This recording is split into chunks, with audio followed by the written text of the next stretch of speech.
आमची एकच मागणी आहे की ह्या त्यांच्या त्रासाला कंटाळून आम्ही ती घर सोडून शेतात राहायला आलोय, की सैनिकाकडनंच आम्हाला हल्ला होतोय आणि सैनिकाकडनंच आम्हाला धमकी दिली जाते.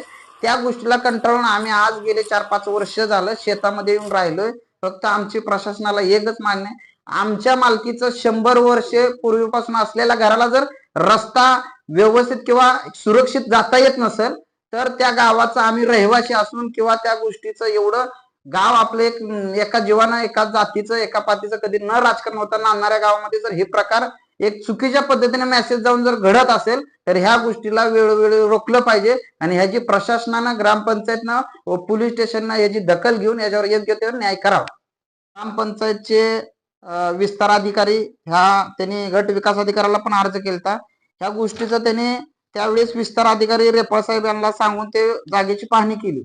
जागेच्या पाहणीचा अहवाल मध्ये असं लिहिलंय की त्यावेळेस रेपाळ साहेबांचं म्हणणं होतं की शेजारी परमेश्वर घोडके यांना येण्या जाण्याचा रस्ता राहणार नाही, त्यामुळे ही ग्रामपंचायत जागा देऊ शकणार नाही. या जागेचं द्यायचं असेल तर याचा अर्थ सीओला आहे. त्याबद्दल सीओला त्यांनी पत्र केलं आणि त्यावेळेस ज्यावेळेस आम्ही ते सत्य त्या सीओ साहेबांपर्यंत नेलं त्यावेळेस ते ग्रामपंचायतनं जी त्यापूर्वी एक ठराव मंजूर केलता की ठराव क्रमांक 68 हा ठराव आम्ही ज्यावेळेस त्या गोष्टीचा अर्ज दिला ग्रामपंचायतला की तो ठराव चुकीचा आहे आणि ते जर दिला तर भविष्यात तिथं रस्ता राहणार नाही, ह्या गोष्टीचा ग्रामपंचायतनं विचार केला व 28/9/16 रोजीला तो ठराव रद्द केला आणि तो ठराव रद्द केलेल्याची प्रत आमच्याकडे आहे. नमस्कार. आज आपण पंढरपूर तालुक्यातील ईश्वर वठार येथे आलो आहोत आणि गेल्या 2 ते 3 दिवसापासून सोशल मीडियावरती एक बातमी मोठ्या प्रमाणात व्हायरल होते. सैनिक सीमेवरती आणि त्यांच्या कुटुंबियावर शेजाऱ्यांकडून त्रास अशा पद्धतीची जी बातमी सोशल मीडियामध्ये प्रसारित केली गेली त्याचीच आपण दुसरी बाजू आज सत्य काय आहे ते पाहण्यासाठी व समोरच्या व्यक्तीचं सुद्धा म्हणणं ऐकून घ्यावं लागेल, त्यासाठी आज आपण ईश्वर वठार येथे आलो आहोत. आणि आपण ज्या परवाच्या बातमीमध्ये ज्यांना आरोपी म्हणून त्यांनी सांगितलं होतं त्यांचं सुद्धा म्हणणं ऐकून घ्यावं लागेल, तरच ते दोन्हीचा मध्यबिंदू साधता येईल. त्या निमित्तानं आज आपण इथं आलो आहोत. नमस्कार. नमस्कार. काय नाव आपलं? माझं नाव आहे सचिन परमेश्वर घोडके, राहणारी शिरोटाचा रहिवासी आहे. मी तर आमच्या वडिलांच्या पासून म्हणजे 100 वर्षापासून रहिवासी आहे. तर 2-4 दिवसापूर्वीपासून सोशल मीडियावरती एक बातमी व्हायरल होते की सैनिकाच्या कुटुंबियाला शेजाऱ्याकडून त्रास आणि ती शेजारी तुम्ही आहात असं आम्हाला समजलं. हो आहे शेजारी. आणि नेमका काय प्रकार आहे, का त्या सैनिकाच्या घरावरती किंवा त्याच्यावर का हल्ला होतोय किंवा त्यांचं म्हणणं की आमच्या घरावर हल्ला केला किंवा आम्हाला त्रास दिला जातोय, तर सैनिकाच्या घरावरती त्रास करण्यासारखं काय नेमकं घडलंय तिथं किंवा हे खरं आहे काय? हल्ला केला असं ही बातमी चुकीची आहे. प्रश्न मुद्दा एकच आहे, माझं तिथं ईश्वरवाठारमध्ये घर नंबर 23 हा 29/34 घर आहे आणि ते पूर्वीपासून 100 वर्षापासूनचा आम्ही एक रहिवासी आहे. दुसरी गोष्ट आहे त्या घराला जे येण्या जाण्याचा रस्ता आहे त्या रस्त्याचं हे रस्ता आहे आणि त्या रस्त्यामध्ये आम्ही मुरुम टाकून रस्ता करून घेतो आणि त्या रस्त्याचं जी फुटेज मध्ये जे दिसतंय रस्त्याचं जे मुख्य रस्त्यापासून घरापर्यंतचा जे यायचा रस्ता आहे तो रस्त्यामध्ये यांनी पूर्ण झाडं वगैरे लावून किंवा त्या जागी पत्रे सिमेंटचं हे टाकून रस्ता अडवण्याचा प्रयत्न केलेला होता. ह्या गोष्टीचं एक आम्ही ह्याच्या अगोदर ग्रामपंचायतला लेखी अर्ज देऊन तक्रार देऊन ह्या गोष्टीचं सांगितलं होतं. त्यावेळेस त्याने ग्रामपंचायतचे सरपंच ग्रामपंचायतची बॉडी या लोकांनी येऊन हे प्रकरण तिथं पाहणी करून त्यावेळेस वाद मिटवला होता की शिंदे यांचं म्हणणं आहे की आमच्या घरासमोर मुरुम टाकला किंवा आमच्या घरावर हल्ला केला. त्यांचं जेवढं 22/50चा उतार आहे त्या घरामध्ये त्यांचं पूर्णतः बांधकाम झालेलं आहे.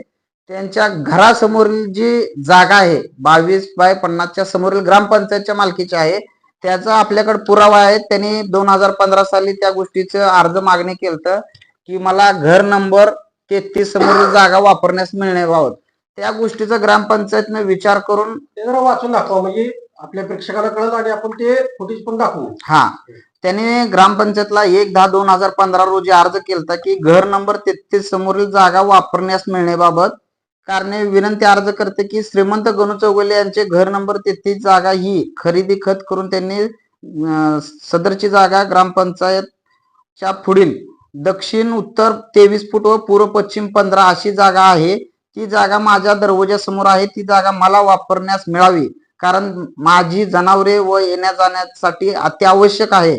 तरी ती जागा घर नंबर 33 समोर जागा कोणालाही न देता वापरण्यास नावे करून द्यावी असा ग्रामपंचायतला अर्ज. म्हणजे कोणालाही न देण्यास ह्याचा अर्थ तिथून आम्हाला त्यांनी रस्ता बंद करण्याचा हेतून मागणी अर्ज केलता. ह्या गोष्टीचा अर्ज ग्रामपंचायतची दिशाभूल करून एक चुकीच्या माध्यमातून ते अर्ज पुढे दिला आणि त्या गोष्टीचं ग्रामपंचायतचे विस्तार अधिकारी त्यांनी गट विकास अधिकाऱ्याला पण अर्ज केलता. ह्या गोष्टीचा त्याने त्यावेळेस विस्तार अधिकारी रेपाळ साहेब यांना सांगून ते जागेची पाहणी केली.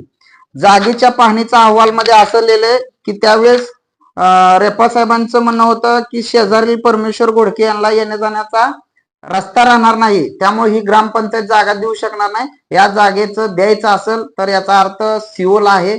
त्याबद्दल सिओला त्यांनी पत्र केलं आणि त्यावेळेस ज्यावेळेस आम्ही ते सत्य त्या सीओ साहेबांपर्यंत नेलं त्यावेळेस ते ग्रामपंचायतनं जी त्यापूर्वी एक ठराव मंजूर केलता की ठराव क्रमांक 68 हा ठराव आम्ही ज्यावेळेस त्या गोष्टीचा अर्ज दिला ग्रामपंचायतला की तो ठराव चुकीचा आहे आणि ते जर दिला तर भविष्यात तिथं रस्ता राहणार नाही. ह्या गोष्टीचा ग्रामपंचायतनं विचार केला व 28/9/16 रोजीला तो ठराव रद्द केला आणि तो ठराव रद्द केलेल्याची प्रत आमच्याकडे आहे. ठराव रद्द करून त्यांनी गावातील त्यांना पत्र दिलं आणि ते जागेचं बांधकाम किंवा ते जे अतिक्रमण होत होतं त्या गोष्टीचं थांबवलं. दुसरी गोष्ट आहे त्यांचे बंधू दादासाहेब शिंदे यांचं म्हणणं आहे की माझ्या घराचं कंपाऊंड थांबवलंय. जेवढं त्यांच्या मालकीचं घर आहे जागा आहे त्या जागेत त्यांचं पूर्णतः बांधकाम झालेलं आहे. त्यांचं मत आहे की मला ग्रामपंचायतच्या जागेमध्ये अतिक्रमण करून बांधकाम कंपाऊंड करण्यास द्यावं. जर त्यांना अतिक्रमण करून जर बांधकाम कंपाऊंड ग्रामपंचायत करून दिलं असतं तर इकडे आम्हाला स्वतःला येण्या जाण्याचा रस्ता ग्रामपंचायत कडून का भेटू शकत नाही. ह्यासाठी आमची आज गेली 10 वर्ष लढाई आहे. ग्रामपंचायतला आम्ही वेळोवेळी अर्ज देतोय, ग्रामपंचायतला वेळोवेळी मागणी करतोय की आमचा रस्ता खुला राहावा आणि त्या रस्त्यावर एक पक्का रस्ता करून मिळावा ही आमची ग्रामपंचायतकडे मागणी. ह्या गोष्टीचा कुठंतरी एक तोडगा निघावा किंवा एक वाद मिटावा म्हणून रमजान ईदच्या 1-2 दिवस अगोदर ते वाद मिटवण्यासाठी गावातील सरपंच नारायण देशमुख, उपसरपंच अण्णा मेटकरी, माऊली हाणवर, परत पंकज देवकते व इतर ग्रामस्थ लोक येऊन त्या जागी वाद मिटवला होता. सत्यवान शिंदे यांचं म्हणणं होतं आमच्या घरासमोर आम्हाला ग्रामपंचायतच्या हद्दीमध्ये शेड मारण्यास जागा द्यावी. ह्या गोष्टीला आमचा विरोध होता कारण जर ग्रामपंचायतनं त्यांना जर शेड मारायला जागा दिली तर ते शेड मारलं तर त्याने आमच्या जागेमध्ये अतिक्रमण होणार आहे. उद्या आम्हाला यायला जायला किंवा तिथं गाडी लावायला किंवा थांबण्यास जागा राहणार नाही.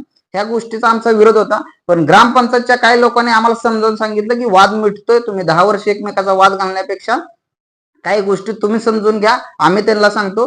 त्यावेळेस त्यांनी सांगितलं तुम्ही जी लहान झाडं लावलेत ती काढून तुम्ही शेतामध्ये लावा आणि हे रस्त्यात जागा खुला करा, आम्ही त्यांना जागा करून देतो. ही वाद मिटवला होता. त्यावेळेस त्यांनी कबूल केलं की हे आम्ही लहान झाड आहेत काढतो शेतामध्ये लावतो आणि तुम्हाला या जाण्यास आम्ही अडचण येत नाही, आम्ही शेड मारले, आम्हाला सावलीसाठी किंवा पार्किंगसाठी शेडची जागेची गरज आहे. या गोष्टीवर वाद मिटला होता. परंतु काही दिवसांनी त्यांनी त्यांचा शब्द बदलला. काही लोकांनी त्यांना विचार वेगवेगळे सांगितले, त्या लोकांचं ऐकून त्यांनी मत बदललं आणि त्यावेळेस काय झालं आम्ही ग्रामपंचायतला सांगितलं की आम्ही रस्ता करतोय. ग्रामपंचायत म्हणले तुम्ही स्वखर्चानं, आम्ही स्वखर्चानं आमच्या रस्त्यावर मुरुम टाकतोय आणि त्यावेळेस यांनी रस्त्यामध्ये पत्रे अँगल टाकून आमच्या रस्त्याला जसा रस्त्याला अडथळा येऊन रस्ता बंद होईल ह्या हेतून आम्हाला आतापर्यंत त्रास दिला. आणि त्यावेळेस रस्ता आम्ही तयार करत असताना आम्ही मुरुम टाकत असताना आमच्यावर त्यांच्या घरातील सुयोग शिंदे, सुमित शिंदे, त्यांची आई सुजाता सत्यवान शिंदे व त्यांच्या घरातील 2 सुना याने आमच्यावर शिवीगाळ करून दमदाटी करून हाणमार केली. ह्या गोष्टीचं आमच्याकडे पण आम्ही पोलीस स्टेशनला त्याची FIR दिलेली आहे. पोलीस स्टेशननं बी योग्य ती कारवाई करत आहे. त्या गोष्टीचं आम्ही पण त्यांच्याकडे दाद मागितले. जर आम्हाला येण्या जाण्याच्या रस्त्यापासून जर लोकांचा विरोध होत असेल, जर ग्रामपंचायतचं सांगून जर ते लोक ऐकत नसतील तर प्रशासन तुम्ही योग्य विचार करून त्याच्यावर न्याय करावा. ह्या गोष्टीचा आम्ही पोलीस स्टेशनला पण FIR दिलेला आहे. दुसरी गोष्ट आहे, आम्ही मुरुम टाकला. ह्या गोष्टीचं ग्रामपंचायतच्या लोकांना आम्ही सांगितलं, आम्ही मुरुम टाकतोय, आम्हाला रस्ता करण्याचं, जाण्यासाठी तर रस्ता राहावा. ह्या गोष्टीचं आमचं एकच मान्य आहे. यांच्या दोघं भाऊ मिलिटरीमध्ये, ह्यांची वारंवार धमकी येते, आमच्याकडे 5 लोक मारायची आम्हाला परवानगी आहे, आम्ही जर तुम्ही आमच्या नादाला लागला तर आम्ही तुम्हाला गोळ्या घालून जीव मारू, किंवा वारंवार त्रास देते की आम्ही तुम्हाला हे कराय, खोटे नाट्याच केसेस करायच्या, तिथून ऑफिस मधून काही तर कुठे केस, आम्ही जर हल्ला केला असं दाखवताय. ह्या फुटेज मध्ये चेक करा तुम्ही, ह्या फुटेज मध्ये कुठं हल्ला केलाय. जर आमच्या घराला आम्ही रस्ता करत असताना जर तुम्ही हल्ला म्हणत असाल तर समाज माध्यमामध्ये एक चुकीचा मेसेज जाते की सत्य बातमी समजून तुम्ही समाजासमोर आणा, की जेणेकरून ते सत्य लोकांसमोर समजेल. यामध्ये सैनिकावर हल्ला करणं किंवा सैनिकाच्या गोष्टी, त्यांच्या घरावर हल्ला करणं असा आमचा कुठला हेतू नाही, असं कधीच घडलं नाही. ह्या गोष्टीचं फक्त त्या सैनिकाचा एक नाव करून किंवा सैनिकाच्या घराचा एक मीन सैनिक सेवेत आहे असा वापर करून आम्हाला बदनाम करण्याचा किंवा एक जगामध्ये किंवा आपल्या महाराष्ट्रामध्ये एक वेगळा मेसेज करायचा, ह्यातनं एक खोटा आरोप आहे, हे सिद्ध होत आहे. कारण ह्या गोष्टीचं जर आमच्याकडनं हल्ला होत असता किंवा हे होत असतं तर ह्या गोष्टीमध्ये पोलीस स्टेशनमध्ये याच्या अगोदर आमचे पण तक्रार झालेले, त्यांचे झालेले, फक्त त्यांच्याकडून आमची वारंवार त्रास होत आहे. आम्ही त्यांना बिलकुलही असा कुठला हल्ला वगैरे काही झालेला नाही, आणि हे तुम्ही CCTV फुटेज चेक करावं, ही आमची मागणी. की ह्या त्यांच्या त्रासाला कंटाळून आम्ही ती घर सोडून शेतात राहायला आलोय, की सैनिकाकडनंच आम्हाला हल्ला होतोय आणि सैनिकाकडनंच आम्हाला धमकी दिली जाते.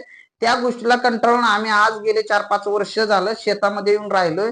फक्त आमची प्रशासनाला एकच मान्य आहे, आमच्या मालकीचं 100 वर्षे पूर्वीपासून असलेल्या घराला जर रस्ता व्यवस्थित किंवा सुरक्षित जाता येत नसेल तर त्या गावाचा आम्ही रहिवासी असून किंवा त्या गोष्टीचं एवढं गाव आपलं एक एका जीवानं, एका जातीचं, एका पातीचं कधी न राजकारण होताना आणणाऱ्या गावामध्ये जर हे प्रकार एक चुकीच्या पद्धतीने मेसेज जाऊन जर घडत असेल तर ह्या गोष्टीला वेळोवेळी रोखलं पाहिजे, आणि ह्याची प्रशासनानं, ग्रामपंचायतनं व पोलीस स्टेशननं याची दखल घेऊन याच्यावर योग्य ते न्याय करावा.